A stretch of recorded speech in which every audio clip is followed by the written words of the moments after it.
بسم اللہ والصلاة والسلام علی رسول اللہ۔ تربیت اولاد کے حوالے سے جو ہم نے بہت ہی اہم پروگرام شروع کیا تھا، اس کا یہ تیسرا حصہ ہے۔ پہلے دو حصوں میں تربیت کا مفہوم، مطلب اور تربیت کی ضرورت و اہمیت کے حوالے سے بات کر چکے ہیں۔ اس حصے میں ہم تربیت کے اغراض اور مقاصد، تربیت کے اہداف کیا ہیں، اس پر بات کریں گے۔ یقیناً جس چیز کا مقصد، اس کا ہدف واضح ہو، اس کے حصول کے لیے پھر محنت، جستجو، منصوبہ بندی بہت ہی سوچ سمجھ کر کی جاتی ہے، اور جس قدر مقصد بڑا ہوتا ہے، جس قدر مقصد عظیم ہوتا ہے، اسی قدر اسباب کی فراہمی، محنت، کوشش، جستجو زیادہ کی جاتی ہے۔ تو تربیت اولاد کے لیے تربیت کا مقصد اور اس کے اہداف سمجھنا بھی ضروری ہے۔ جب تک اس چیز سے آگہی نہ ہو اور علم نہ ہو کہ بچوں کی تربیت سے، افراد سازی سے اور قیادت سازی سے مقصود کیا ہے، تب تک صحیح معنوں میں مقصود تک پہنچنا، اس میں کامیابی نہیں ہو سکتی۔ تربیت کے اہداف اور مقاصد کو سمجھنے کے لیے وہ آیت مبارکہ انتہائی اہم ہے، جس میں باری تعالیٰ نبی علیہ السلام کی بعثت کا مقصد بیان کرتے ہوئے فرماتے ہیں: هو الذی بعث فی الامیین رسولا منہم یتلو علیہم آیاتہ ویزکیہم ویعلمہم الکتاب والحکمہ وَإِن كَانُوا مِن قَبْلُ لَفِي ضَلَالٍ مُبِينٍ۔ نبی علیہ السلام کی بعثت اپنی قوم ہی میں ہوئی، اور آپ کی بعثت کا مقصد کیا تھا؟ یتلو علیہم آیاتہ، کتاب اللہ کی، قرآن کریم کی آیات تلاوت کرنا، قرآن کریم کی تفہیم لوگوں کو دینا، وَيُزَكِّيهِمْ، اور لوگوں کا تزکیہ نفس کرنا، وَيُعَلِّمُهُمُ الْكِتَابَ وَالْحِكْمَةَ، اور کتاب و حکمت کی تعلیم دینا، وَإِن كَانُوا مِن قَبْلُ لَفِي ضَلَالٍ مُبِينٍ۔ یقیناً نبی علیہ السلام کی بعثت سے قبل نوع انسانی کھلی گمراہی میں تھی۔ اس آیت مبارکہ میں اگرچہ نبی علیہ السلام کی بعثت کے مقاصد بیان ہوئے ہیں، اسی کو ہم تربیت کے اہداف اور مقاصد کہہ سکتے ہیں کہ آج کے دور میں بچوں کی تربیت، افراد سازی، قیادت سازی کے جو مقاصد ہیں اور جو اہداف ہیں، وہ ہم اسی آیت مبارکہ کی روشنی میں سمجھ سکتے ہیں کہ ایسے افراد تیار کیے جائیں، بچوں کی ایسی تربیت کی جائے کہ یتلو علیہم آیاتہ، کہ وہ عملی نمونہ ہوں، قرآن کریم سے ان کا مضبوط تعلق ہو، قرآن سمجھنے میں وہ وقت صرف کرتے ہوں، قرآن کریم کی تفہیم میں، قرآن کریم کی تفسیر میں، اس کے الفاظ کے معانی سمجھنے میں، اور قرآن سے مضبوط تعلق کے لحاظ سے وہ ایک مثالی ہوں، وَيُزَكِّيهِمْ، اور تزکیہ نفس کے اعتبار سے بھی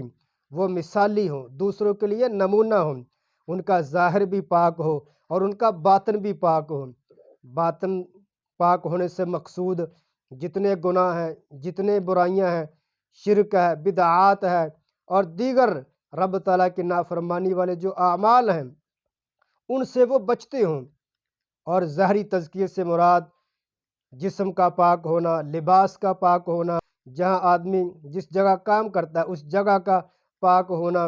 جائے نماز کا پاک ہونا، یہ تمام چیزیں جو بندہ مومن مسلمان کے متعلقہ ہوں وہ پاک ہوں۔ تو یزکیہم، باطن کا تزکیہ بھی ہو اور ظاہر کا تزکیہ بھی ہو۔ وَيُعَلِّمُهُمُ الْكِتَابَ وَالْحِكْمَةَ، اور کتاب و سنت کی تعلیم دینا، خود بھی وہ کتاب و سنت میں ماہر ہوں اور اس کی تفہیم کے لیے وہ خود بھی وقت نکالتا ہو اور اس کی دوسروں کو بھی تعلیم دیتا ہو۔ وَإِن كَانُوا مِن قَبْلُ لَفِي ضَلَالٍ مُبِينٍ، بچے کا، اہل اسلام کا، اہل ایمان کا قرآن و حدیث سے اس قدر مضبوط تعلق ہو کہ صرف زبانی کلامی نہ ہو، بلکہ قرآن و حدیث کا ان کے باطن پر اثر ہو، ظاہر پر اثر ہو، اور ضلالت اور جو گمراہی ہے وہ قرآن و حدیث اس گمراہی سے چھٹکارے کا باعث بنے۔ تربیت کے اہداف مقاصد کو آسان لفظوں میں سمجھنے کے لیے ہم اس کی تقسیم 4 طرح کر سکتے ہیں کہ تعلق باللہ یعنی بندہ مومن مسلمان بچے کی تربیت اولاد کی تربیت اس انداز سے کی جائے کہ تعلق باللہ کے لحاظ سے وہ مثالی ہوں، رب تعالیٰ سے ان کا مضبوط تعلق ہو، اپنے خالق مالک پر ان کا پورا ایمان اور یقین ہو، رب تعالیٰ کی جو صفات ہیں، رب تعالیٰ کے جو نام ہیں اور رب تعالیٰ کے بارے میں جو عقیدہ، جو اوصاف، جو کمالات، جو اختیارات قرآن و حدیث میں بیان کیے گئے ہیں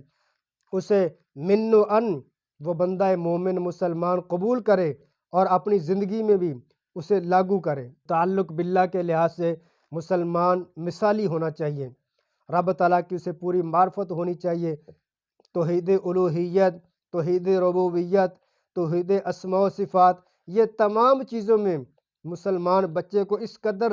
ازبر ہونا چاہیے اور اس قدر اس کا علم ہونا چاہیے کہ وہ جب بھی کوئی کام کرنے لگے فوراً اسے رب تعالیٰ کی یاد آئے اور وہ یہ فیصلہ کرے اس بارے میں میرا رب مجھے کیا کہتا ہے۔ جس بچے کے ذہن میں یہ چیز محفوظ ہو جائے اور پختہ ہو جائے، اس کے ذہن میں نقش ہو جائے، یقیناً وہ تمام زندگی اچھا مسلمان، اچھا انسان بن جائے گا۔ تربیت کے حوالے سے دوسرا مقصد تعلق بالنفس یعنی بچوں کی ایسی تربیت کی جائے، ایسی افراد سازی کی جائے کہ وہ اپنی ذات کے حوالے سے بھی مثالی ہوں، انہیں یہ معلوم ہو ہمارے لیے کون سی چیز مفید ہے اور کون سی چیز نقصان دہ ہے۔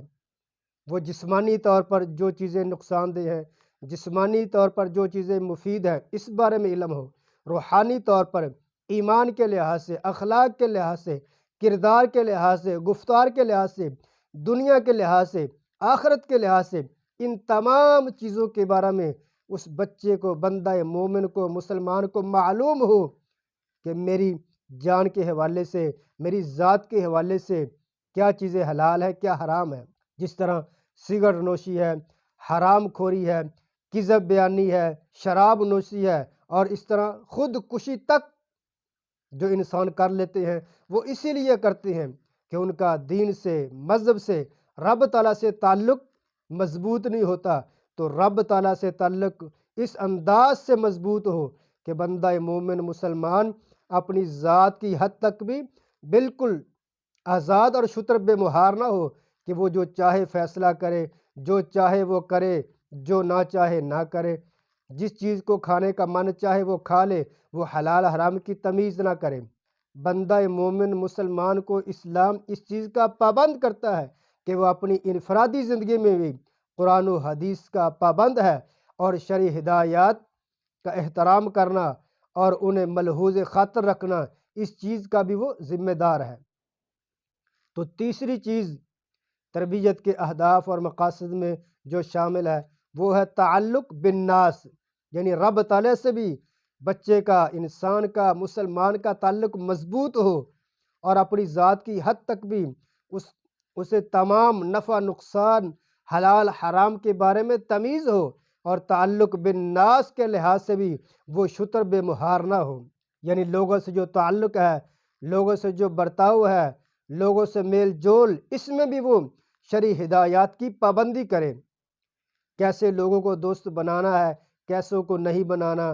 کون سے لوگ میرے ایمان کے لیے، میرے اخلاق کے لیے اور میری آخرت کے لیے نقصان دہ ہیں اور کون سے نہیں ہیں، کیسے لوگوں سے میل جول رکھنا دین اسلام اس کی اجازت دیتا ہے اور کیسے لوگوں سے نفرت کرنا میرا دین، میرا ایمان اور میرا رب مجھے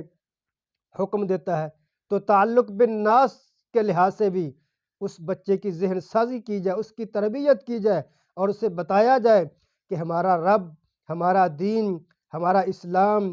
ہمارے نبی جناب محمد رسول اللہ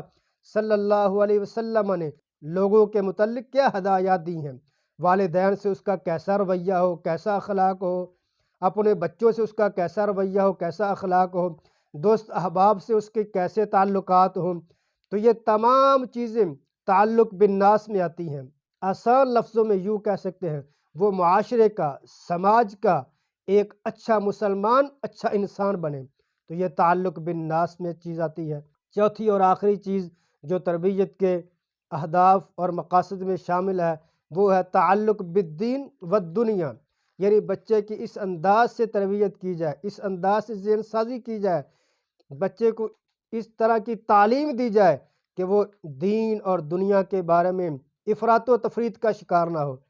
نہ تو اس قدر وہ دین کی طرف اس کا جھکاؤ ہو کہ وہ بالکل دنیا سے بے نیاز ہو جائے، لوگوں سے بے تعلقی والا رویہ اختیار کر لے۔ دین قطعاً اس کی اجازت نہیں دیتا کہ اگرچہ مسلمان مومن انسان کا مقصد رب تعالیٰ کو راضی کرنا ہی ہو، لیکن وہ رب تعالیٰ کو راضی کرنے کی خاطر لوگوں سے بے اعتنائی برتے، لوگوں سے تعلق منقطع کر لے اور الگ تھلگ ہو کر صرف اللہ کو راضی کرنے کے لیے وہ ذکر و اذکار میں لگ جائے یا اللہ کی عبادت میں لگ جائے۔ دین اسلام اس کی اجازت نہیں دیتا، اس کو رہبانیت کہا جاتا ہے، جبکہ نبی علیہ الصلاۃ والسلام کا فرمان ہے لا رہبانیت فی الاسلام، اسلام میں رہبانیت نہیں ہے۔ ایسا کوئی عبادت کا تصور اور ایسا انداز کہ مسلمان انسانوں سے بالکل مستقل طور پر کٹ جائے، دین اسلام اس کی اجازت نہیں دیتا۔ اور دنیا کی طرف بھی اس قدر جھکاؤ نہ ہو کہ آدمی دین کو ہی بھول جائے، اخلاقیات کو ہی بھول جائے اور شرعی ہدایات تک کو وہ بھول جائے۔ تو تعلق بالناس، تعلق باللہ اور تعلق بالنفس کے ساتھ ساتھ تعلق بالدین اور تعلق بالدنیا، ان میں اعتدال ہونا چاہیے۔ نہ تو عیسائیت کی طرح رہبانیت ہے کہ نیک بننے کے لیے، اللہ کا محبوب بننے کے لیے مسلمان انسانوں سے بالکل الگ تھلگ ہو جائے، اور نہ یہودیت کی طرح کہ وہ اتنے دین سے بے نیاز ہوئے اور اتنے وہ رب تعالیٰ کی ہدایات سے بے غانے ہوئے اور بے تعلق ہوئے کہ وہ مادہ پرستی میں انہوں نے تمام اخلاقی اقدار و روایات کو اور مذہبی پابندیوں کو پس پشت ڈال دیا، اور مادہ پرستی میں، دنیا پرستی میں اور حب دنیا میں بہت آگے چلے گئے، اور انہوں نے دین کو پس پشت ڈال دیا، اور عیسائیوں نے رب کو راضی کرنے کی خاطر رہبانیت کا رستہ اختیار کیا۔ تو دین اسلام اس کے درمیان ہے، لا رہبانیت، نہ ہی رہبانیت ہے اور نہ ہی یہودیوں کی طرح بالکل مادہ پرستی ہے۔ اور یہی سبق سورۃ فاتحہ میں رب تعالیٰ نے دیا ہے غیر المغضوب علیہم ولا الضالین، نہ تو یہودیوں کا رستہ اختیار کرنا ہے اور نہ ہی عیسائیوں کے طرز زندگی کو اپنانا ہے، بلکہ دین اور دنیا کو ایک ساتھ لے کر چلنا ہے۔ دین اور دنیا میں حسن امتزاج ہو، دین اور دنیا میں میانہ روی ہو، نہ دین کی خاطر دنیا کو چھوڑ دینا اور نہ دنیا کی خاطر دین کو پس پشت ڈال دینا۔ وما علیہ الا البلاغ۔